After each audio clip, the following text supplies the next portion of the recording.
My name is Drew, and at 67 years old, I never thought my own son would abandon me at a train station with no money and no way home. After dedicating my life to giving him everything, I found myself stranded, betrayed by the very person I sacrificed everything for. What happened next changed both our lives forever, though not in the way he expected. Sometimes the hardest lessons come from the people we love most, and the most important decisions are made when we have nothing left to lose. If you have ever had to teach someone a difficult lesson about respect, hit subscribe and let me know where you are watching from. Trust me, you will want to see what happens when ungrateful children learn how actions have consequences. I spent most of my life in Boston, building a career as an investment advisor that spanned over 4 decades. It was not glamorous work, but I had a knack for understanding market trends and helping my clients make smart choices with their money. I worked 60-hour weeks for years, carefully building my own portfolio while helping others secure their futures. My colleagues called me conservative, but I preferred to think of myself as prudent. That approach helped me weather 3 major market crashes, while still growing my wealth steadily year after year. My son Jason was born when I was 29, the greatest day of my life.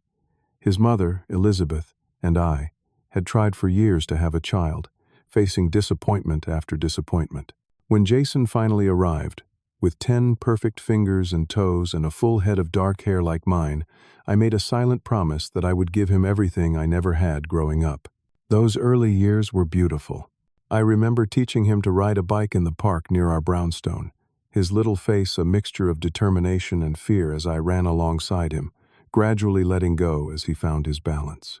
Elizabeth would pack picnic lunches, and we would spend Sundays together as a family, building the foundation of what I thought would be a lifetime of memories together. Everything changed when Jason turned 10. Elizabeth had been feeling tired for months, attributing it to her demanding job as a hospital administrator. When she finally went for a checkup, the diagnosis was devastating. Stage 4 pancreatic cancer. Within 6 months, she was gone, leaving me to raise our son alone. The loss crushed both of us in different ways. I threw myself into being both mother and father to Jason, determined that he would not suffer from growing up in a single-parent household. I rearranged my work schedule to be home when he returned from school. I learned to cook meals that were at least edible, if not quite up to Elizabeth's standards. Most importantly, I made sure he knew he was loved, even as I worked through my own grief. When Jason entered middle school, I made the decision to move us to a better school district in the suburbs. It meant a longer commute for me, and selling the home filled with memories of Elizabeth. But Jason's education had to come first. The new school offered advanced programs that challenged him academically, and soon his natural intelligence began to shine. He joined the debate team, excelled in mathematics, and developed a circle of friends who seemed to be good influences. High school brought new expenses and challenges. Jason wanted to attend a prestigious private academy that would better position him for college applications. The tuition was steep, nearly $20,000 a year, but I made it work by taking on additional clients and cutting back on my own expenses. I drove the same car for 12 years, delayed home repairs, and rarely took vacations. Every sacrifice seemed worth it when Jason was accepted to Cornell University with a partial scholarship. College expenses went beyond tuition. There were books, housing, meal plans, and the countless incidentals that add up over 4 years. By the time Jason graduated with his business degree, I had drawn down a significant portion of my non-retirement savings, but I considered it an investment in his future. When he landed his first job at a marketing firm in Boston, I could not have been prouder. My son was launching his career, and all the sacrifices had paid off. As a graduation gift, I helped Jason buy his first car, a sensible sedan that would be reliable for his commute. 2 years later, when he decided to purchase his first home, I contributed $50,000 toward the down payment. My financial advisor friends thought I was being too generous, but they did not understand the bond between a father and his only son. I wanted Jason to have advantages I never had, to start his adult life on solid footing. It was at a housewarming party for that very home that Jason introduced me to Amanda. She was striking, with carefully styled blonde hair and a laugh that filled the room. She worked in luxury real estate and had an air of sophistication that seemed to captivate Jason. I was happy to see my son with someone who made him smile, though I noticed she seemed more interested in the house and its potential than in hearing stories about Jason's childhood. In the beginning, I made every effort to welcome Amanda into our small family. I took them to dinner at upscale restaurants, invited them for holidays, and tried to establish a warm relationship with the woman who clearly meant so much to my son. Jason seemed different around her, more concerned with appearances and status than he had ever been before. He traded in the car I had helped him buy for a luxury model that stretched his budget. Their wedding, which I largely funded, was an elaborate affair at one of Boston's most exclusive venues. After they married, I began to notice subtle changes in my son. Our weekly dinners became monthly, then sporadic. When we did get together, Jason and Amanda often steered the conversation toward financial matters, my retirement plans, or the appreciating value of my home. I tried to dismiss the discomfort I felt, telling myself that they were simply showing interest in my life. Yet something felt off. The genuine warmth that had always characterized my relationship with Jason was being replaced by something more calculated.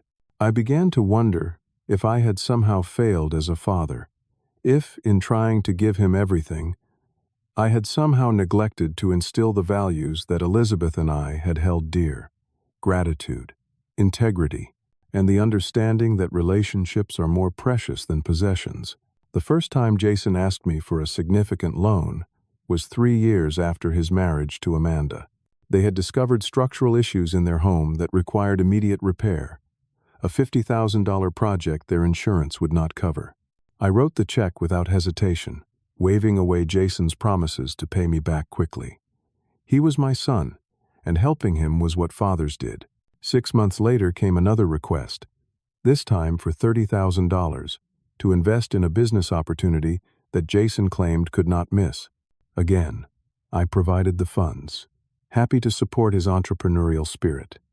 When I inquired about the investment a few months later, Jason was vague, mentioning market downturns and unexpected complications. The repayment never materialized, nor did further discussions about the business venture. As time went on, I began noticing the lifestyle Jason and Amanda were cultivating. Their social media pages showed exotic vacations, designer clothing, and expensive restaurant meals. When they traded up to a larger home in an even more exclusive neighborhood, I was not consulted or invited to see it until after the purchase. During that visit, Amanda proudly showed off their wine cellar, home theater, and the guest room she casually mentioned might someday be perfect for me if I ever needed to live with them. The comment struck me as odd at the time. I was only 65, in excellent health, and had no intention of giving up my independence. My retirement the previous year had gone exactly according to plan.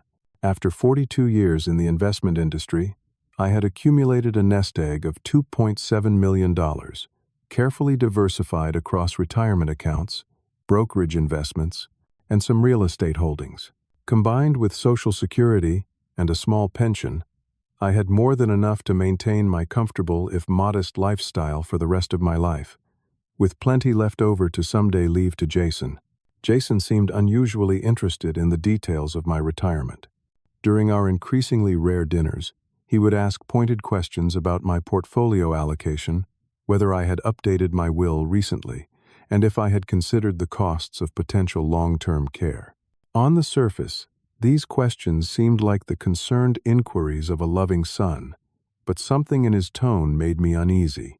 There was a Sunday dinner at their new home that stands out clearly in my memory. Amanda had prepared an elaborate meal, and Jason had opened an expensive bottle of wine. As we sat in their formal dining room, surrounded by artwork I suspected they could not really afford, the conversation turned to my living situation. Jason cleared his throat and exchanged a look with Amanda before speaking. "Your neighborhood has changed so much, Dad. We worry about you living there alone." "I am perfectly safe," I assured him. The changes were mostly new coffee shops and young families moving in. If anything, property values were increasing. Amanda jumped in. But it's such a big house for just one person. All those stairs, all that maintenance. At your age, you should be enjoying life, not worrying about cleaning gutters or shoveling snow. I hire people for those tasks, I replied, increasingly uncomfortable with the direction of the conversation. Jason leaned forward. We have been thinking, Dad, the real estate market is hot right now. You could sell your house for a significant profit, invest the proceeds, and move into our guest suite. You would have your privacy, but would not have to worry about living alone. The suggestion caught me off guard. Sell my home, the one filled with 40 years of memories, to move into a guest room in their house. I looked around at their immaculate dining room, where nothing seemed lived in or personal, and could not imagine making such a change. I appreciate the thought, but I am happy where I am, I said finally. My house is paid off, my expenses are minimal, and I have friends in the neighborhood. Jason and Amanda exchanged another look, this one tinged with frustration. The conversation moved on, but the suggestion lingered in my mind long after dinner ended. The following week, I met my old friend Marcus for lunch. Marcus and I had started in the investment business together in the 70s, and while he had gone on to build a much larger practice, we had maintained our friendship through the decades. He was one of the few people who had known Elizabeth and me as a young couple who had attended Jason's birth celebration and Elizabeth's funeral. If anyone would give me an honest perspective, it would be him. Over sandwiches at our favorite deli, I shared my concerns about Jason's recent behavior and the suggestion that I sell my home and move in with them. Marcus listened carefully, his expression growing more troubled as I spoke. When I finished, he was silent for a long moment. Drew, I need to ask you something, and I want you to be honest with me, he said finally. Have you given Jason power of attorney or made him a signatory on any of your accounts? The question surprised me. No, nothing like that. My will names him as my beneficiary, of course, and he knows the location of my important documents, but he cannot access my funds. Marcus seemed relieved. Good, keep it that way. He hesitated before continuing. Look, I hope I am wrong about this, but what you are describing sounds like someone trying to position themselves to control your assets. I must have looked shocked, because Marcus raised his hands in a placating gesture. I am not saying that is definitely what is happening, but I have seen this scenario play out before with clients. Adult child expresses unusual interest in elderly parents' finances, suggests liquidating major assets, offers to manage money, or provide housing that puts the parent in a dependent position. Sometimes it's well-intentioned, but often, he did not need to finish the sentence. The implication was clear, and as much as I wanted to dismiss it, I could not entirely. The questions, the suggestions, the subtle pressure all took on a more sinister cast when viewed through this lens. 2 weeks later, Jason called with an unexpected invitation. He wanted to take me on a weekend trip to a luxury resort in Vermont, just the two of us. He framed it as a chance to reconnect, to spend father-son time together like we used to. After my conversation with Marcus, I should have been more suspicious, but the truth is, I wanted so badly to be wrong about my concerns. I wanted my son back, the boy who had once looked at me with unconditional love and trust, so I agreed to the trip, hoping it might represent a turning point in our increasingly strained relationship. The train ride to Vermont was pleasant, winding through the New England countryside as it transitioned into early autumn colors. Jason was unusually attentive, asking about my health, my friends, and even reminiscing about family vacations from his childhood. For the first time in years, I felt like I was talking to my son rather than a stranger wearing his face. My earlier suspicions began to feel like the paranoid imaginings of a lonely old man. Jason had booked us tickets on the Amtrak Vermonter, a scenic route that would take us from Boston to a small station near the resort. The journey would take about 4 hours, and he had reserved us seats in the business class car. I noticed he insisted on handling all the arrangements, keeping our tickets and itinerary in his breast pocket. When I offered to pay for lunch in the dining car, he refused, saying this trip was his treat. While enjoying our meal, he asked about my retirement accounts and whether I ever worried about market volatility affecting my nest egg. The question triggered a faint alarm bell in my mind, but his tone seemed genuinely curious rather than probing. I gave him a general overview of my conservative investment approach, emphasizing that I had planned carefully for various economic scenarios. As we neared our destination, I felt a surge of optimism. Perhaps this trip really was about reconnecting. Perhaps my fears had been unfounded, the product of miscommunication and the natural distance that sometimes grows between parents and their adult children. Jason seemed relaxed, pointing out landmarks through the window and checking his phone occasionally to confirm our arrival time. The train pulled into the small Vermont station right on schedule at 4:30 in the afternoon. As we gathered our luggage and stepped onto the platform, Jason suggested I find us coffee while he arranged for our rental car. "Why don't you wait inside the station?" he said, gesturing to the small building. "It's getting chilly out here.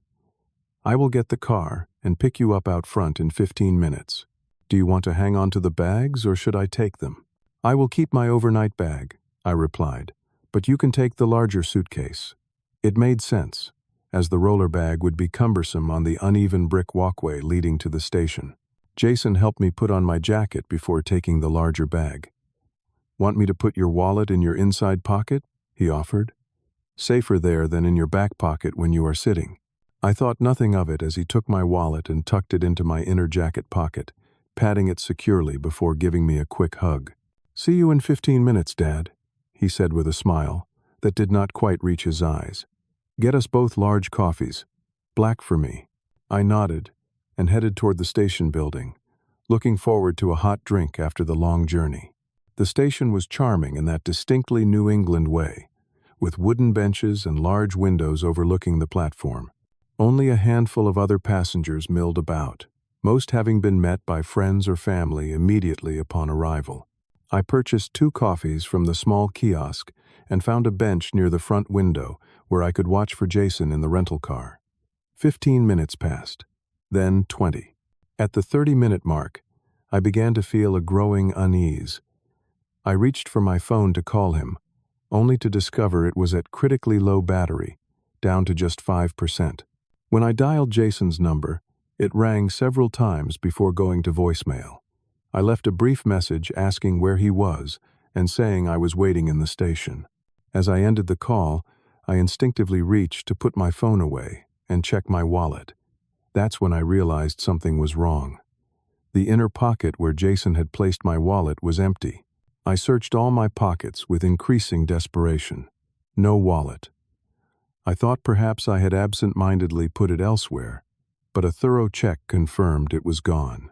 My wallet contained my driver's license, credit cards, about $200 in cash, and my return train ticket. Without it, I was effectively stranded. I tried calling Jason again, but my phone died immediately after dialing. The station had no public charging stations, and I had packed my charger in the larger suitcase that was with Jason. My concern was rapidly transforming into full-blown panic when my phone briefly came back to life with an incoming text message. It was from Jason. "Sorry, Dad. Family emergency with Amanda. Had to head back to Boston immediately. We'll explain later. We'll send money for your return tomorrow." I stared at the message in disbelief as my phone died again, the screen going black as if to emphasize the finality of my situation. Family emergency? If there had been an emergency, why not tell me in person? Why not take me with him back to Boston? And why take my wallet? The realization hit me like a physical blow. This had been the plan all along. Get me to a remote location, separate me from my identification and financial resources, and then abandon me. But why? What could possibly be gained from leaving me stranded at a rural train station? Marcus's warning echoed in my mind. I thought about the pointed questions about my accounts, the suggestions that I sell my home, the unusual interest in my financial arrangements. With growing horror, I understood. Jason needed time. Time when I was unreachable, when I could not access my accounts or interfere with whatever he had planned. The coffee I had been holding grew cold in my hands as I sat there, trying to process the betrayal. My son, my only child, had deliberately left me stranded with no money, no identification, and no way to get home. The son I had raised alone after his mother died. The boy I had sacrificed everything for had orchestrated this cruel abandonment. I felt a hollowness in my chest that had nothing to do with hunger or fatigue. It was the empty space where my trust in my son had lived for 38 years. As the station began to empty and the afternoon light faded outside the windows, I found myself facing the hardest question of all. What was I going to do now? The station was nearly deserted by 6 o'clock. The coffee kiosk had closed, and only a single attendant remained at the ticket counter, preparing to end his shift. I had been sitting on the same bench for over an hour, alternating between disbelief, anger, and a deep, aching sadness that seemed to settle into my very bones. At 67, I had never felt so vulnerable or alone. The attendant, a young man with kind eyes and a name tag reading Thomas, had noticed me sitting there and approached with a concerned expression. "Sir, the last train has left for the day, and we're closing the station soon," he said gently. "Are you waiting for someone?" I looked up at him, considering whether to share my humiliating situation. Pride wanted me to invent a story, to pretend everything was fine, but desperation won out. "My son," I began, my voice breaking slightly. "My son left me here. He took my wallet, my identification, everything. I am supposed to be staying at a resort for the weekend, but I have no way to get there and no money to pay for it anyway." Thomas frowned, his concern deepening. "That is terrible. Have you called the police?" I shook my head. What would I tell them? That my adult son abandoned me? That he possibly took my wallet, though I had no proof? It sounded pathetic even to my own ears. "Is there someone else you could call?" Thomas asked. "A friend or family member who could help?" I thought of Marcus, my oldest friend. He would help without question. But the idea of explaining what had happened, of admitting that my own son had betrayed me so completely, filled me with shame. Thomas must have seen the conflict on my face. "Look, my shift ends in 15 minutes, he said, "but I can let you use the office phone to make a call before I lock up." His kindness nearly undid me. I nodded gratefully, and he led me to the small station office with its desk and outdated computer. The office phone was an old landline model that reminded me of ones from decades ago. "Take your time," Thomas said, leaving me with privacy. I dialed Marcus's number from memory, a skill from the days before smartphones stored every contact for us. He answered on the third ring, his familiar gruff voice, a lifeline to normality. "Marcus, it's Drew," I said, struggling to keep my voice steady. "I need help."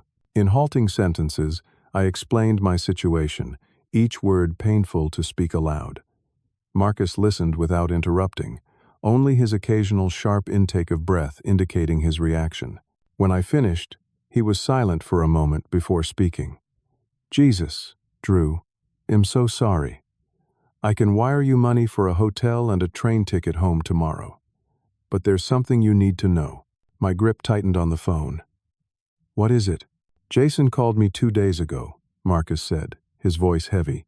"He was asking questions about your accounts. Wanted to know if you had ever mentioned giving him access, if I knew which banks you used, if I thought you might have made any recent changes to your will." I told him I didn't know, and that he should talk to you directly. It seemed strange, but I didn't think. He didn't need to finish the sentence. The picture was becoming horrifyingly clear. This wasn't just about abandoning me at a train station. This was about my money. The $2.7 million I had accumulated over a lifetime of work. Jason had left me stranded not out of simple cruelty, but to buy time to attempt to access my accounts. How would he even do that? I asked, more to myself than to Marcus. He doesn't have my passwords or account numbers. "Does he know where you keep your financial documents?" Marcus asked. "Any chance he has a key to your house?" The question hit me like a bucket of ice water. Of course, Jason had a key. I had given it to him years ago for emergencies. And my important documents, including account statements and password hints, were in a fire safe in my home office, not particularly secure against someone who had time and access to search the house. "Marcus, I need to do something right now," I said urgently. "Can you stay on the line?" "Of course." "What are you thinking?" I turned to the computer on the desk. It's ancient by today's standards, but the station clearly used it for ticketing and basic office tasks. "Thomas, is there any way I could use this computer for a few minutes?" I asked, as he passed by the office door. "It's an emergency." Thomas hesitated only briefly before nodding. "Go ahead, but I can't leave it unlocked for long after my shift." I thanked him and turned to the keyboard, navigating to my bank's website. The old computer wheezed and struggled with even this basic task, but eventually the login page appeared. I entered my credentials, keenly aware of Marcus still on the phone and Thomas hovering nearby out of concern. When I accessed my accounts, everything appeared normal. My checking account balance was intact, as were my savings and investment accounts. Jason had not yet managed to transfer any funds. A wave of relief washed over me, followed immediately by resolve. "Marcus," I said into the phone, "I'm going to need your help with something bigger than a wire transfer." For the next 20 minutes, as Thomas patiently waited beyond his shift end, I executed a plan that would change everything. I transferred the majority of my funds to new accounts at a different bank, one Jason had no knowledge of. I changed all my passwords. I sent emails to my attorney, requesting immediate changes to my will and power of attorney designations. I even managed to cancel my credit cards and request new ones be sent to a secure location.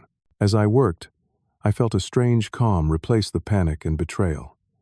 This was familiar territory to me, professional, methodical, focused on financial security. For 4 decades, I had helped clients protect their assets. Now I was protecting my own, not just from market volatility or inflation, but from the person I had intended to leave it all to. When I finished, I thanked Thomas profusely for his patience. He seemed relieved that I had found a solution, though I had not shared the details of what I was doing. "Do you need help finding a hotel for the night?" he asked. "There's a motel about half a mile down the road that isn't too expensive." I considered the offer. Marcus had insisted on wiring me emergency funds for accommodations and transportation, but something inside me rebelled against the idea of taking more help. For too long, I realized, I had allowed myself to become dependent on others in small ways. On Jason to handle technologies I found challenging. On service providers to maintain my home. On the assumption that family would always be there when needed. That dependence had left me vulnerable. It was time to reclaim my self-sufficiency. "No, thank you," I told Thomas. "I appreciate the suggestion, but I think I will make other arrangements." After assuring Thomas I would be fine, and thanking him again for his kindness, I left the station building. The autumn evening was cool but not cold, with a clarity to the air that city dwellers rarely experience. I stood on the platform for a moment, considering my options. The nearest town was Kingston, about 15 miles away. My home in Boston was over 100 miles south. The logical choice would be to find local accommodation for the night and arrange transportation back to Boston in the morning. Yet something inside me rejected that path.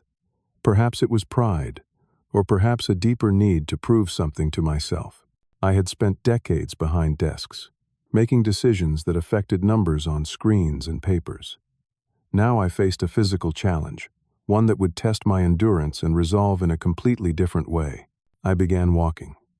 Not toward the nearby motel, but south, toward home. 15 miles to Kingston tonight, and tomorrow I would figure out the next leg of the journey. Each step took me further from the site of betrayal and closer to reclaiming my independence. Each mile would be a testament to what this 67-year-old man could still accomplish when pushed to his limits. As darkness fell completely and the stars emerged in the clear Vermont sky, I felt a strange sense of liberation. Jason had taken my wallet but had inadvertently given me something far more valuable, the opportunity to discover my own strength. I would walk as far as I could tonight and face tomorrow when it came. The road stretched before me in the gathering darkness. illuminated only by the occasional passing car and the rising moon. I had not walked any significant distance in years, certainly not 15 miles on rural roads at night. My dress shoes, appropriate for train travel but not for hiking, began to create blisters within the first hour. Still, I pressed on, establishing a steady rhythm that I hoped would carry me to Kingston before my body gave out completely. Every step was an act of defiance against the betrayal I had experienced. Every mile was proof that I was not as helpless as Jason had assumed.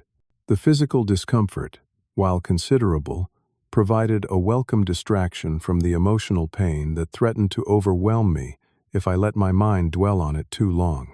About 2 hours into my journey, I paused at a crossroads to rest. My feet were throbbing, and I could feel sweat cooling uncomfortably under my dress shirt despite the cool evening air. As I contemplated the road ahead, headlights approached from behind me, slowing as they drew near.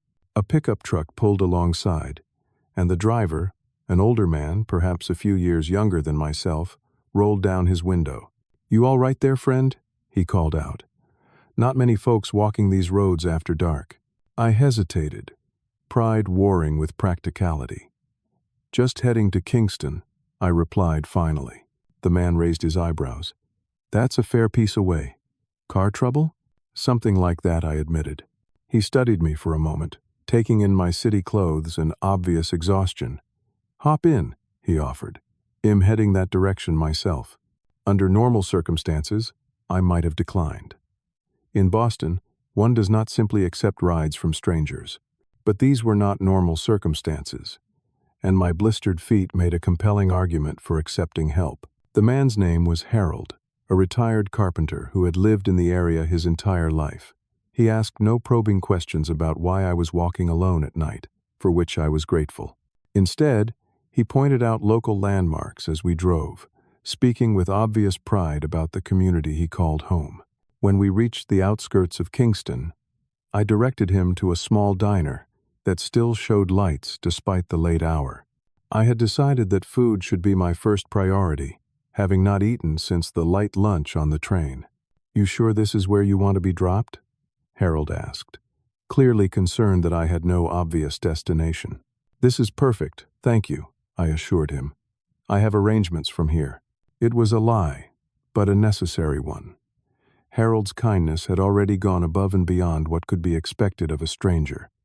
He nodded, seemingly satisfied, and wished me well before driving off into the night. The diner was nearly empty, with just a couple of truckers at the counter and a waitress who looked like she was counting the minutes until closing time. I took a booth by the window, acutely aware that I had no money to pay for anything I might order. The waitress, whose name tag read Doris, approached with a coffee pot in hand. "You look like you could use this," she said, placing a mug in front of me without waiting for my order. I thanked her, but felt compelled to be honest. "I appreciate the coffee, but I should tell you I can't pay for it. I lost my wallet today." Instead of the irritation I expected, Doris looked at me with increased interest. "What happened? You don't look like the usual down-on-your-luck traveler we get through here." Perhaps it was her direct manner, or perhaps I had reached the limit of how long I could contain my story, but I found myself telling her an abbreviated version of the day's events. I omitted the financial details and the extent of Jason's betrayal, focusing instead on being left at the train station and my determination to make my way home. Doris listened, with growing indignation on my behalf. By the time I finished my story, she had refilled my coffee twice and was shaking her head in disbelief. "Some people just don't appreciate what they have," she said firmly. "My dad worked 2 jobs to put me through community college, and I still call him every Sunday to thank him." She placed a menu in front of me. "Now, you need to eat something. On the house." I protested, but Doris was immovable. "Your money situation is temporary," she said. "Your hunger is right now. Consider it a loan if that makes you feel better." The simple meal of meatloaf, mashed potatoes, and green beans was perhaps the most appreciated food I had eaten in years. As I ate, I considered my next steps. Kingston was still a long way from Boston, and while Marcus could wire me money in the morning, I still needed a place to sleep tonight. As if reading my thoughts, Doris approached again as I finished my meal. "My brother's the manager at the Riverside Motel down the street," she said. "Nothing fancy, but it's clean. I called him while you were eating, and he has a room for you tonight. No charge." I was speechless at this further kindness from a complete stranger. "I don't know how to thank you," I said finally. Doris waved away my gratitude. "Pay it forward someday," she replied simply, "and call your friend in the morning to get you home." That night, in the simple but clean motel room, I lay awake despite my physical exhaustion. The events of the day played on repeat in my mind, particularly the moment of realization that Jason had deliberately abandoned me. What had happened to the boy I raised? Where had I gone wrong? I thought back over the years of our relationship, searching for the turning point. Had it been giving him too much? Not teaching him the value of money? Or had Amanda's influence changed him so completely? Perhaps it was a combination of factors, including my own blind spots as a parent. The truth was uncomfortable. In my desire to give Jason everything, I had failed to teach him the difference between being given something and earning it. I had wanted to spare him the financial struggles of my own youth, but in doing so, had I deprived him of the character-building experiences that come from overcoming challenges. As painful as this realization was, it also provided a strange sense of clarity. The breach between us was not just Jason's doing. I had played my part in creating a son who could leave his father stranded without remorse. That did not excuse his actions, but it did help me understand them. With this uncomfortable insight came another realization. The journey ahead was not just about getting physically back to Boston. It was about reclaiming my life and identity, apart from my role as Jason's father. For too long, I had defined myself primarily through that relationship. Now, I needed to rediscover who Drew the man was, separate from Drew the father. Morning brought renewed determination. After thanking the motel manager for his generosity, I used the office phone to call Marcus. As promised, he had wired emergency funds that I could collect at the local bank branch. Enough for a train ticket home and expenses along the way. But I didn't immediately head to the bank. Instead, I walked to a department store and purchased a pair of sturdy walking shoes, jeans, and a comfortable shirt. My city clothes, while appropriate for the weekend trip that had been planned, were not suited for the journey I had decided to undertake. My new plan was not to take the train directly back to Boston. Instead, I would make my way home gradually, on my own terms, taking the time I needed to process everything that had happened and decide on my path forward. It would take longer, but I was in no rush. Jason believed I was stranded and helpless. Let him continue to think that while I methodically secured my future, with my new clothes and comfortable shoes, I felt like a different person as I collected the wire transfer from Marcus. I called him from a payphone to report on my progress and my decision to take a longer route home. "Are you sure about this, Drew?" he asked, concern evident in his voice. "I could drive up and get you today." "I'm sure," I told him. "This is something I need to do for myself." There was a pause before he responded. "I understand. Just check in when you can so I know you're all right." I promised I would, and ended the call, feeling a newfound sense of purpose. Jason had tried to render me helpless, but in doing so, he had forced me to discover resources within myself I had forgotten existed. As I shouldered my small bag of new purchases and set out on the next leg of my journey, I felt something I had not expected to feel again after yesterday's betrayal. Gratitude. Not gratitude toward Jason, of course, but gratitude for the clarity his actions had provided. For decades, I had been sleepwalking through aspects of my life, allowing inertia and comfort to guide my decisions. Now I was awake, fully present in each moment, making conscious choices about my path forward. The road ahead would not be easy, both literally and figuratively. But for the first time in years, I was walking it entirely on my own terms. My journey home took 4 days. I could have made it more quickly, but I deliberately chose a meandering route, alternating between local buses, short train segments, and periods of walking. Each mile gave me time to think, to process, and to prepare for what would come next. By the time I reached the outskirts of Boston, I had achieved a clarity that had eluded me for years. I understood now that the relationship with my son had been broken long before he abandoned me at that train station. The betrayal was merely the culmination of a pattern that had been developing for years, one I had chosen not to see. I took a local bus to my neighborhood, watching familiar landmarks pass by the window. My house came into view, a colonial revival that had been my home for over 30 years. What struck me immediately was the presence of Jason's luxury SUV in the driveway. Exactly as I had suspected, he had come to my house in my absence. Rather than feeling anger at this confirmation, I felt a strange calm. Everything was proceeding as I had anticipated. Jason believed me to be stranded and helpless, giving him the opportunity to search for financial documents or other means of accessing my accounts. He had no idea that I had already secured everything of value. I approached my front door quietly, using my hidden spare key to enter. Voices came from my home office, Jason's and Amanda's, their tones urgent and increasingly frustrated. "I can't find anything with account numbers," Jason was saying. "Just statements with balances, but no full account information." Amanda's voice was sharp with irritation. "There has to be something. No one his age keeps everything online. Check the fireproof box again." "Already did. Twice. Nothing useful." I stepped into the doorway of the office, observing the scene before announcing my presence. My usually orderly office was in disarray, with drawers open and papers scattered across the desk. Jason was kneeling in front of my small safe, which stood open and emptied of its contents. Amanda was rifling through a stack of documents, her manicured nails flipping pages with increasing agitation. "Find what you're looking for?" I asked quietly. They both froze, then spun toward me with identical expressions of shock. Jason's face drained of color, while Amanda's flushed red.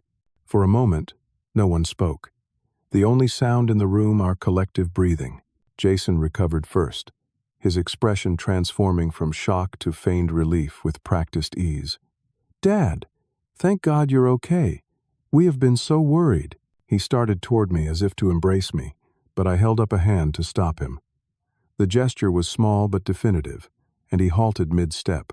"Don't," I said, my voice low but firm. "Don't pretend this is anything other than Wooded Island." Amanda attempted to gather the papers she'd been examining, her movements jerky with panic. "Mr. Harrington, this isn't what it looks like. We were just trying to organize your papers while you were away." I almost had to admire the audacity of the lie. While I was away, as if my absence had been planned, as if they hadn't engineered it themselves. I moved further into the room, noting with detached interest how they both retreated slightly. "It's exactly what it looks like," I said. "You abandoned me at a train station, took my wallet and identification, and came here to search for information that would give you access to my accounts." Jason shook his head, desperation creeping into his expression. "Dad, you don't understand. There was an emergency with Amanda. I had to get back quickly. I thought you had your wallet. It must have fallen out of your pocket." The lies were so transparent, so insulting to my intelligence, that I felt a flash of genuine anger for the first time. I reached into my pocket and withdrew my phone, holding it up so they could see the screen. "I have the text you sent me, Jason. You said you would send money the next day for my return. You never did. I had to make my own way home." Jason glanced at Amanda, the silent communication between them speaking volumes. They were recalculating, trying to formulate a new strategy now that their original plan had failed. "Okay, there was no emergency," Jason admitted, his tone shifting to one of calculated contrition. "But Dad, you have to understand, we were worried about you. Your memory hasn't been the best lately. You get confused sometimes. We thought it would be better if we started managing things for you." This new tactic, an attempt to gaslight me into doubting my own competence, was perhaps more insidious than the original abandonment. I felt a chill as I realized just how far they were willing to go. "My memory is excellent," I replied evenly, "and I am not confused about anything, least of all what you're doing right now." Amanda stepped forward, her expression a carefully constructed mask of concern.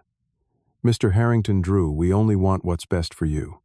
Jason has been so worried about you living alone. We have a beautiful guest suite ready for you at our home. Wouldn't it be better to let us help you manage your affairs?" I looked at her, really looked at her, and saw the calculation behind her practiced sympathy.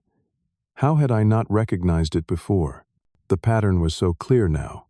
The increasing interest in my finances, the suggestions about selling my home, the questions about my will and accounts, all leading to this moment.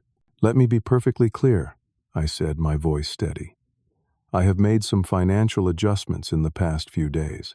My accounts have been moved, my will has been changed, and my power of attorney has been reassigned. Neither of you has access to anything of mine, nor will you in the future." The shift in their demeanor was immediate and revealing. Amanda's facade of concern evaporated, replaced by naked anger. Jason looked stricken, his eyes darting around as if searching for an escape route. "You can't do that," Amanda said, her voice sharp. "It's our money. Jason is your only child, your heir. You're just being spiteful because of a misunderstanding."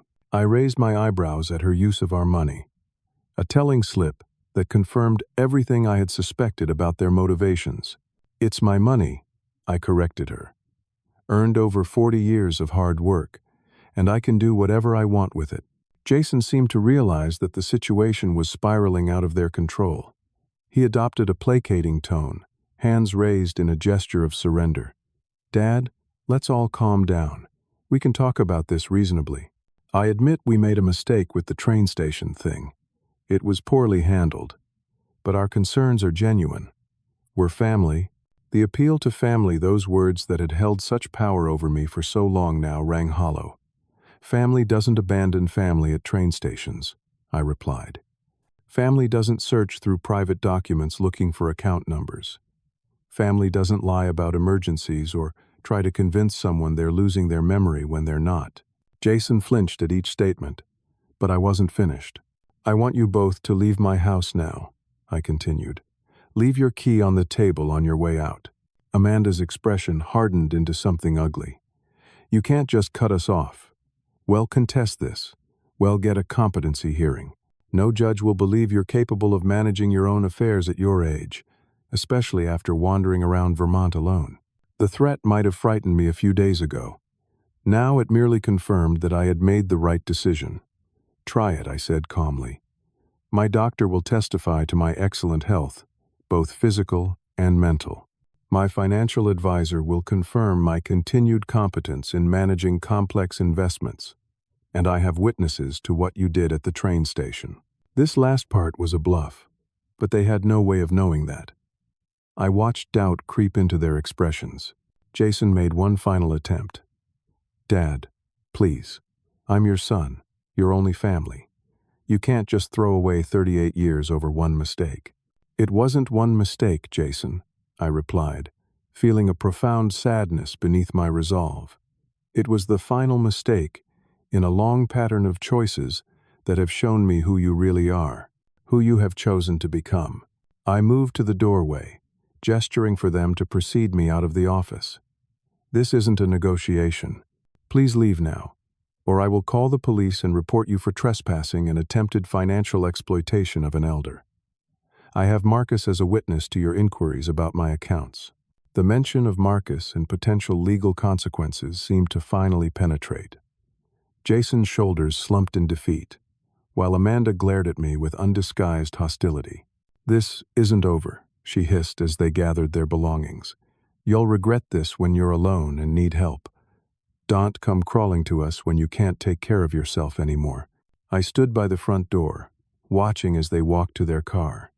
Jason looked back once, his expression unreadable, before joining Amanda in the vehicle. As they drove away, I felt an unexpected weight lift from my shoulders. The confrontation I had dreaded was over, and I had stood my ground. Inside, I began the process of reclaiming my space. I returned the scattered papers to their proper places, reset the combination on my safe, and checked that nothing of value had been taken. As I restored order to my office, I realized I was doing the same with my life, reorganizing, securing, and moving forward with a clearer vision of my future. The house felt different now, quieter, but not lonely. For the first time in years, I was truly the master of my own domain, beholden to no one's expectations but my own. Jason and Amanda had threatened me with solitude, as if it were a punishment. They did not understand that there is a vast difference between being alone and being lonely. I was alone now, by choice, but surrounded by the life I had built and the possibilities that still lay ahead. As evening fell, I sat on my back porch with a glass of scotch, watching the sunset paint the sky in brilliant oranges and pinks. My journey was not over. There would be difficult days ahead, legal precautions to take, relationships to rebuild or release. But I had taken the first and hardest steps. I had chosen self-respect over the illusion of family, authenticity over comfortable lies. In that moment, watching the day end from my own home that I had reclaimed, I felt something unexpected, gratitude for the betrayal that had forced me to find my strength again. The months following my confrontation with Jason and Amanda were challenging in ways I had not anticipated. True to their threats, they attempted to legally challenge my competence, filing for a guardianship hearing that would have given them control over my person and property. The legal notices arrived 3 weeks after our confrontation, delivered by a process server who looked almost apologetic as he handed me the documents. I had prepared for this possibility. My attorney, a sharp-minded woman named Gloria, who specialized in elder law, had helped me gather extensive documentation of my mental and physical health. My primary physician provided a thorough evaluation confirming my cognitive abilities were excellent for a man of any age. My financial advisor supplied statements showing my continued sound management of complex investments. The guardianship hearing was scheduled for a Tuesday morning in early December. I arrived at the courthouse alone but not unsupported. Marcus sat in the gallery behind me, along with 3 former colleagues who had volunteered to testify to my competence if needed. Gloria had prepared meticulously, organizing a binder of evidence that told the story of a fully capable man being targeted for his assets. Jason and Amanda entered with their attorney, a sleek man in an expensive suit who specialized in estate litigation. Jason avoided my gaze, but Amanda stared directly at me, her expression a mixture of anger and calculation. They had dressed conservatively, projecting an image of concerned family members rather than the grasping opportunists I now knew them to be. The hearing was mercifully brief. The judge, an older woman with shrewd eyes and a no-nonsense demeanor, reviewed the documentation from both sides. When Jason's attorney attempted to characterize my solo journey home from Vermont as evidence of confusion and poor judgment, Gloria countered with statements from the station attendant and diner waitress who had helped me, both of whom described me as clear-headed and determined rather than confused. The judge's ruling was unequivocal. Petition denied. She even took the unusual step of adding a note to the record, expressing concern about the petitioner's motivations and warning against further frivolous filings. Jason and Amanda left the courtroom without speaking to me, their body language conveying defeat and resentment in equal measure. That legal victory, while validating, was only the beginning of my healing process. The deeper wound, the betrayal by my only child, required more than a favorable judgment to heal. For weeks, I moved through my daily routines mechanically, going through the motions of living while feeling oddly detached from my own experience. The house felt too large, too quiet, too full of memories I could no longer trust. Marcus recognized my struggle before I fully admitted it to myself. He began inviting me to join him for weekly dinners, sometimes at restaurants, but more often at his home, where his wife Diane's warm presence and excellent cooking provided a glimpse of what genuine family feeling should be. They never pressured me to discuss Jason unless I raised the subject, but they listened attentively when I needed to process my thoughts aloud. 6 weeks after the court hearing, Marcus made a suggestion that would prove transformative. His daughter volunteered at a community center that offered programs for veterans, and they were looking for someone with financial expertise to teach basic money management skills. "Drew, you spent 40 years helping wealthy people get wealthier," he said as we shared coffee after one of Diane's magnificent dinners. Maybe it's time to use those same skills to help people who never had the advantages your clients did. The idea resonated immediately. Within a week, I had met with the program coordinator and arranged to teach a twice-monthly workshop. My first class had only 4 attendees, all veterans in their 30s and 40s, who were transitioning back to civilian life after service. Their questions were practical, their gratitude for straightforward financial advice genuine, and their respect for my experience humbling. That initial class grew steadily as word spread. By spring, I was teaching 3 different workshops and providing one-on-one coaching to veterans who were starting small businesses or purchasing their first homes. The work engaged my mind and, unexpectedly, began to heal my heart. In helping others build secure futures, I was reconstructing my own sense of purpose. Through the community center, I made new friends who knew nothing of my personal tragedy and accepted me simply as Drew, the financial guy who explained complicated concepts in plain language. Among them was Eleanor, a retired nurse who volunteered teaching health and nutrition classes.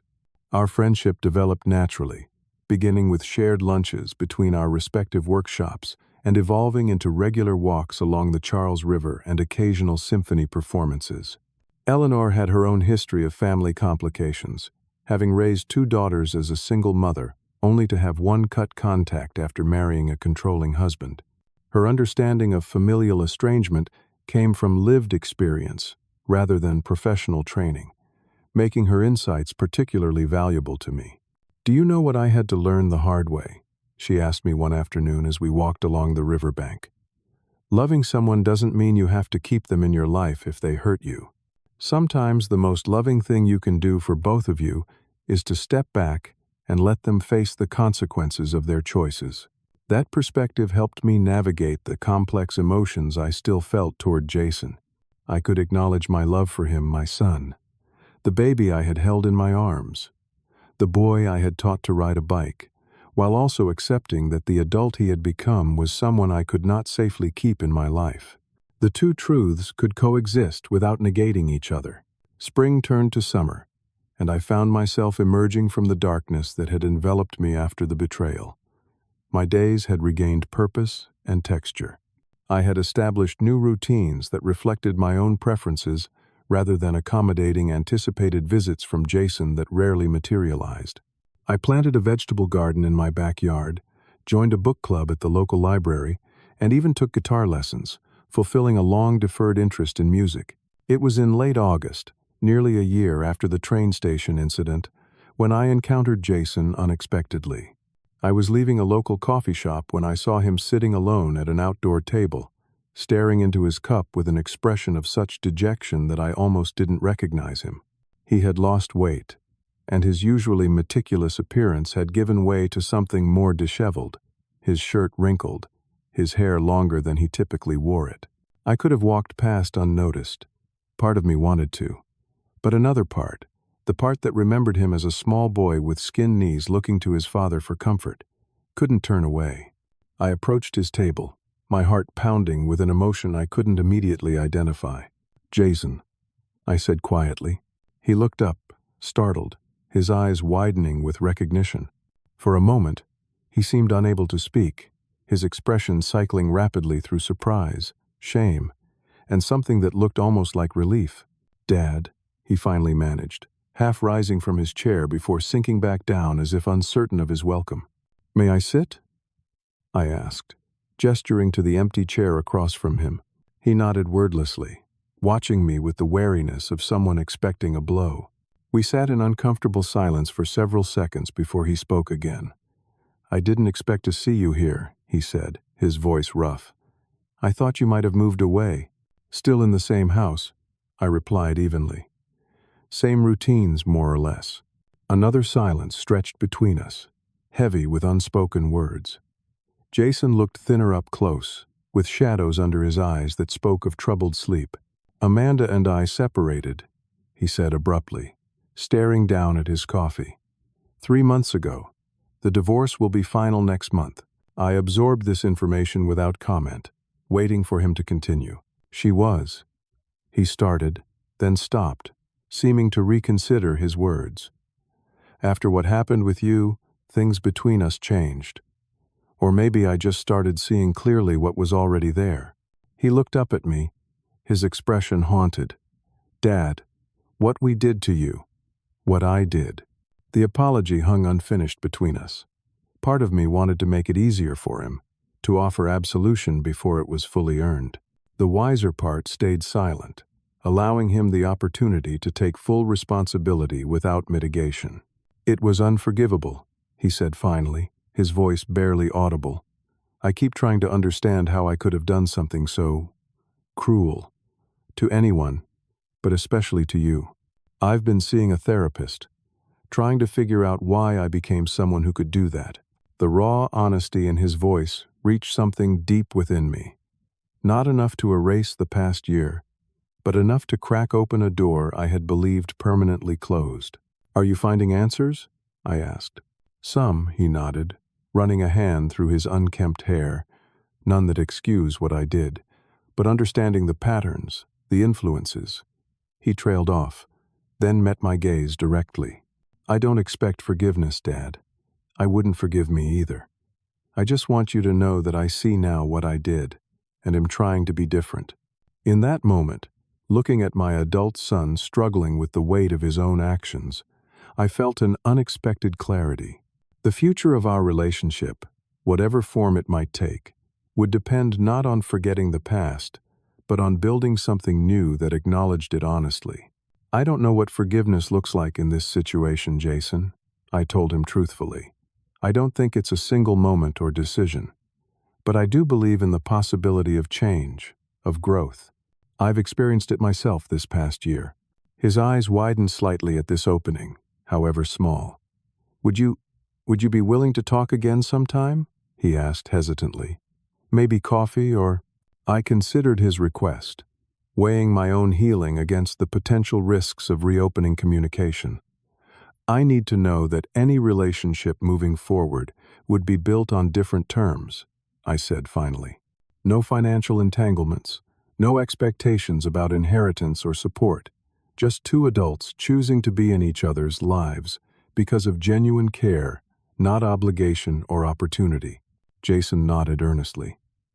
"That's all I want, Dad. Just a chance to know you again, on whatever terms you set." We agreed to meet the following week, at the same coffee shop. As I rose to leave, Jason looked up at me with an expression that reminded me painfully of his childhood self, vulnerable and hopeful. "Thank you," he said simply, "for stopping today, for being willing to talk. I know I don't deserve it." I paused, considering my response carefully. "It's not about deserving, Jason. It's about choosing a path forward that honors truth while leaving room for possibility. We all make choices that shape who we become. The question is whether we learn from them."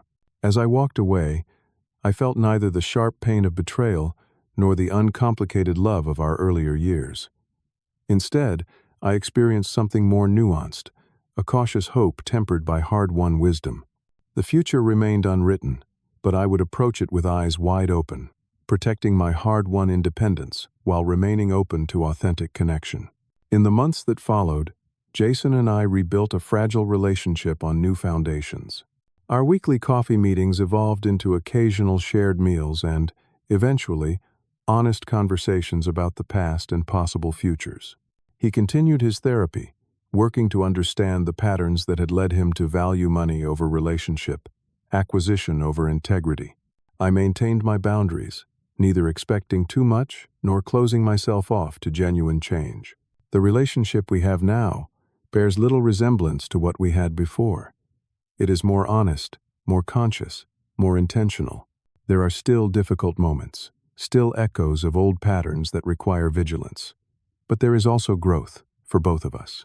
Jason is learning to find value beyond material success, while I am learning that strength includes knowing when to stand firm and when to open a door previously closed. As for me, the life I have created in the aftermath of betrayal is richer than I could have imagined during those dark days. My work with veterans continues to expand, giving purpose to my financial expertise that far exceeds the satisfaction of my former career. My friendship with Eleanor has deepened into a companionship that brings joy to both our lives. My home remains my own, a sanctuary rather than a battleground. The betrayal that once seemed like an ending became, against all expectations, a beginning. Not because it wasn't painful, it was devastating, but because it forced me to discover a resilience I didn't know I possessed. It compelled me to evaluate what truly matters, to distinguish between the comfort of familiar patterns and the authenticity of chosen connections. If there is wisdom I've gained from this journey, it is this.